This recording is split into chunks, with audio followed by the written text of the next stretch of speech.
Hi, I'm Ava Mitchell, and at 32, I'd worked hard to climb the corporate ladder.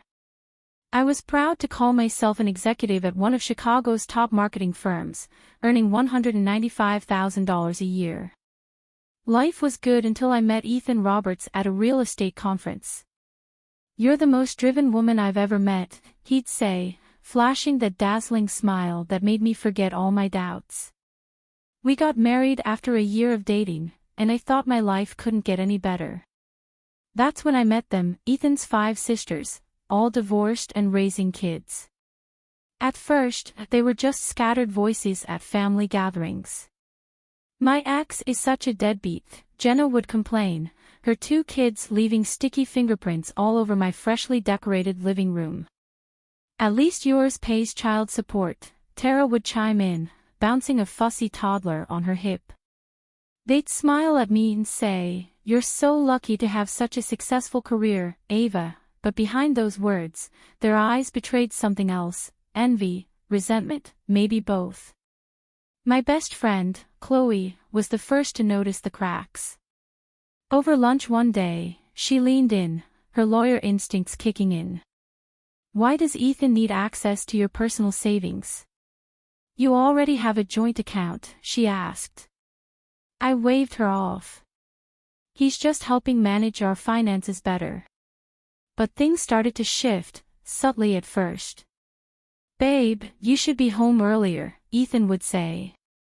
"Jenna needed help with her kids' homework today." Then it became a constant refrain. "Family takes care of family, Ava. The girls need our support right now." One night, while sorting through bills, I saw a $500 transfer to Tara's account. "She needed help with rent," Ethan said casually. "We can't let her and the kids end up on the street." "That's the 3rd time this month." I snapped. "Are you saying my family isn't worth helping?"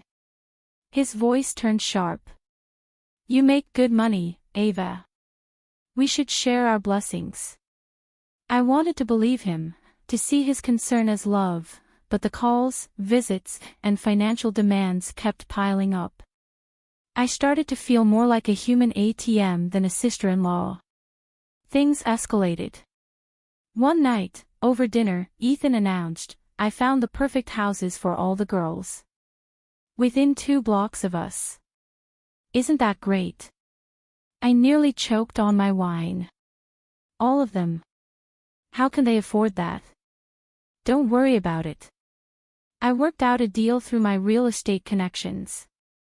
Within a month, they all moved in. That's when my nightmare truly began. "Ava, can you watch the kids? I have a job interview," Jenna would text at 7 a.m. "Emergency. Can you pick up the kids from school?" Tara would call during my meetings. One morning, I walked into the kitchen to find Sophie, another sister, cooking breakfast. "Ethan gave me a key for emergencies," she said with a grin. I confronted Ethan that evening. "This is getting out of hand. I can't focus on work with all this chaos." "Maybe that's for the best," he replied coldly. "The kids need a proper aunt figure. You make enough money for all of us anyway." "All of us." My voice shook. It all unraveled from there. My savings had been drained through multiple family support transfers. Ethan had used my credit cards to furnish his sisters' homes. When I confronted him, his charming mask slipped. "You're part of this family now," he growled. "Stop acting like some stuck-up princess." The final blow came during a major presentation at work. My phone wouldn't stop buzzing. "Emergency. Sophie's kids are sick. You need to come home now." Panicked, I left mid-presentation, only to find Sophie lounging on my couch. "Oh, they're fine now," she said, smirking. That night, Ethan dropped the bomb. "You need to quit your job. The girls need help with the kids." "Absolutely not." I shot back. His face twisted into something unrecognizable. "You ungrateful witch. After everything I've done for you. Done for me. I screamed. You've stolen my savings and ruined my life. It's called sharing, Ava. You wouldn't understand with your career-first attitude. What kind of woman are you?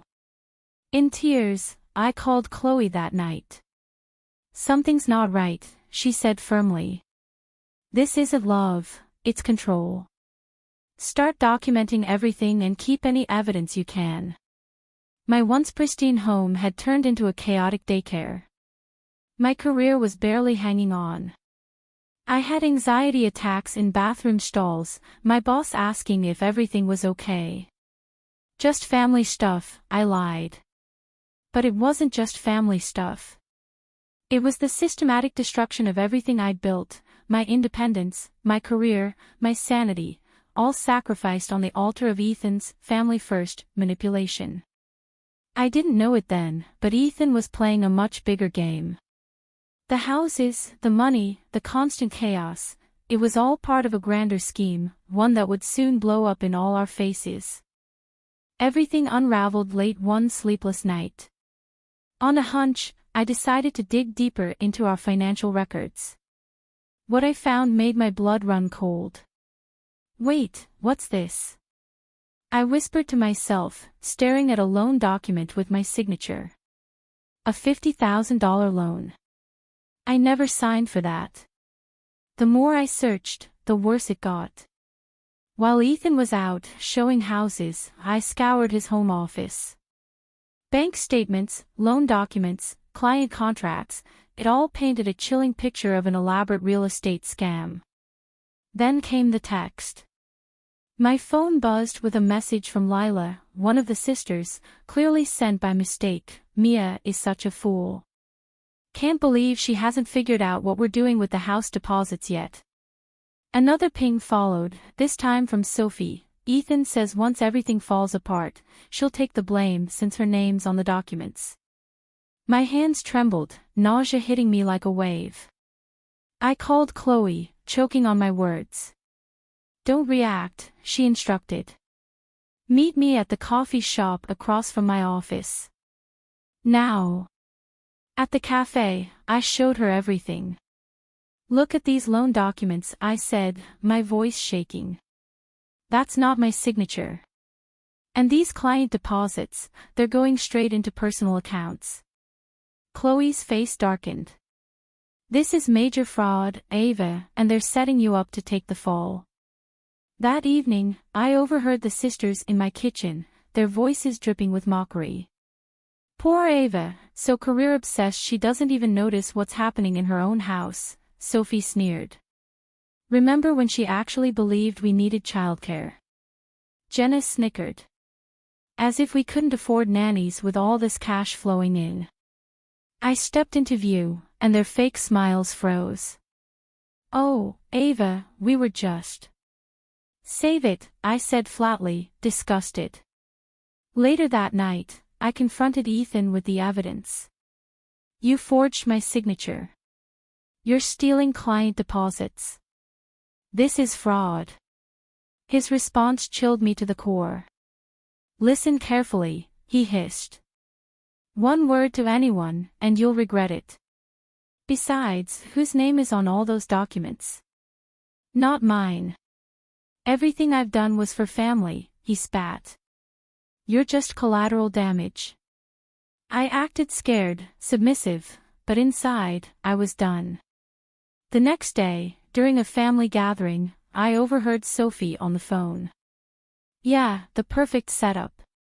Ethan made sure Ava's name is on everything. When it all crashes, she'll take the fall.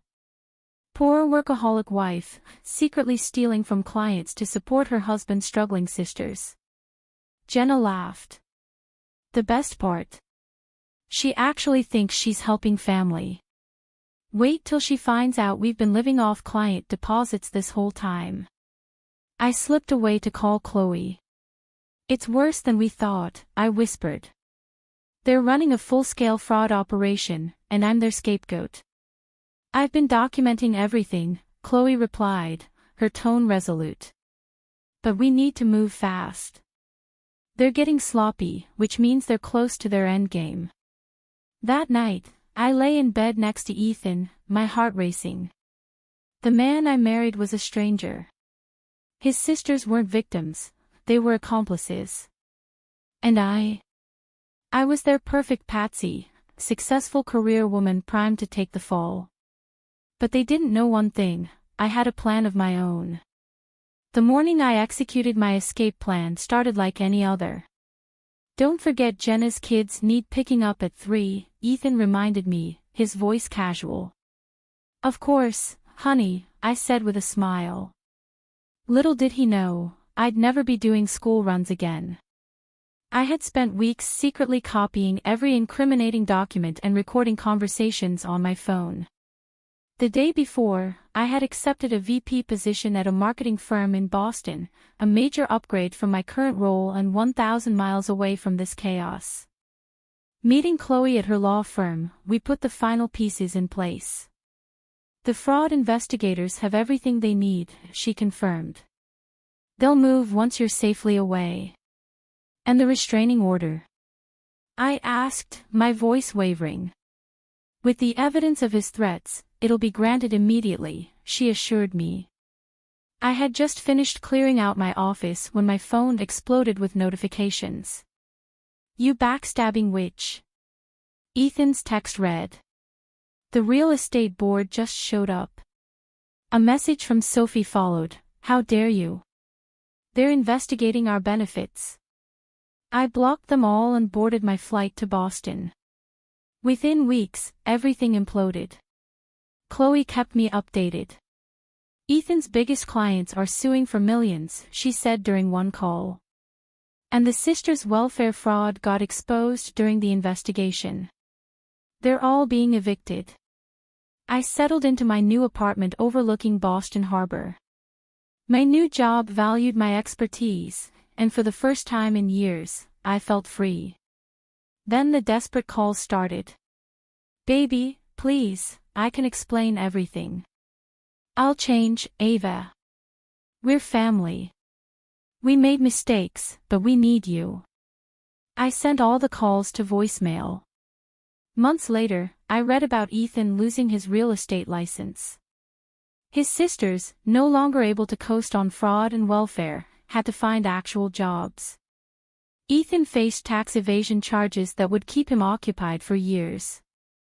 Chloe called one afternoon. "Your divorce is final," she said triumphantly. "And guess what? Ethan just got served with federal tax evasion charges." "And the sisters?" I asked. "Working minimum wage jobs. Turns out fraud doesn't look good on a resume." With part of my new salary, I launched a foundation to help women recognize and escape financial abuse. During our first meeting, I shared my story. "I thought I was alone," one woman said, tears in her eyes. "Thank you for showing us there's a way out." Last week, I received a letter from Sophie. "We're truly sorry. We were horrible people. Please forgive us." I dropped it in the shredder without responding. Later that evening, my phone buzzed with a message from Chloe. "Just drove past your old house. For sale by bank, sign is up. Karma's really doing her thing." Standing by my window, watching the sunset over Boston Harbor, I smiled. My new life was everything I had worked for and more. No toxic family. No manipulation. No drama. Just me, my career, and my freedom. Justice doesn't always need revenge. Sometimes it just needs time and truth. To all the women trapped in toxic families and relationships, I want you to know this: there's always a way out. Be smart. Be brave. And most importantly, be ready to choose yourself.